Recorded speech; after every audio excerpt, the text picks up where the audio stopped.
अब जब हम अपनी पार्टी को एक्सपैंड कर रहे हैं तो ये सेकुलर पार्टीज को लगता है कि हम वोट काट रहे हैं। वोट मैं नहीं काट रहा हूँ, डेटा है। वोट इसलिए नहीं मिल रहा आपको क्योंकि आपको हिंदू वोट नहीं मिल रहा है, इस बात को कभी नहीं बोलेंगे। इतनी इंटेलेक्चुअल ऑनेस्टी नहीं है। अब गुजरात का ले लीजिए, 52-53% वोट बीजेपी लेती है। अगर मैं नहीं लड़ता तो बीजेपी जीतती।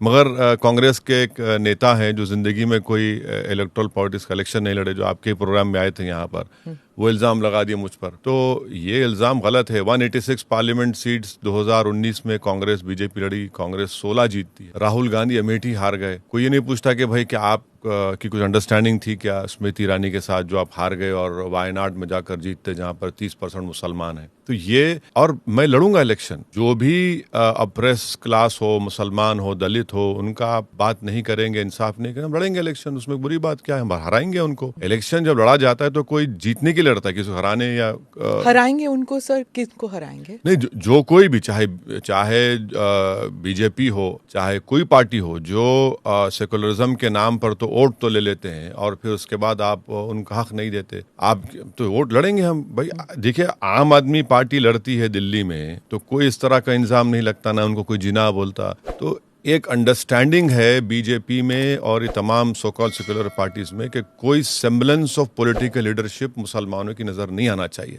बीजेपी तो टिकट देती नहीं है और बीजेपी साफ है इस मामले में कि हम मुसलमानों को इनविजिबल कर दिए पॉलिटिक्स से। नारे तो बड़े बड़े लगाते हैं, सबका साथ, सबका विकास, मगर पॉलिटिकली इनविजिबल हो गए। अब यहाँ पर इनको भी लगता है कि नहीं नहीं, अब एम्पावरमेंट नहीं होगा मुसलमानों का, आप सिर्फ वोट डालते रहिए। तो ये इसीलिए इनको परेशानी है और ये नहीं चाहते कि कोई पॉलिटिकल लीडरशिप हो। बल्कि मैं तो ये आगे बढ़ के कहूँगा कि अगर 14% मुसलमान माइनॉरिटी की आबादी हमारे देश में, अगर आप उनको पॉलिटिकल लैंडस्केप से गायब कर देंगे तो फिर जमहूरियत का फ्यूचर क्या होगा? आप क्या अच्छा होगा कि हमारी डेमोक्रेसी के लिए कि आप उनका नाम ही ना लें, उनकी बात ही ना करें, उनको उनका रिप्रेजेंटेशन ना दें?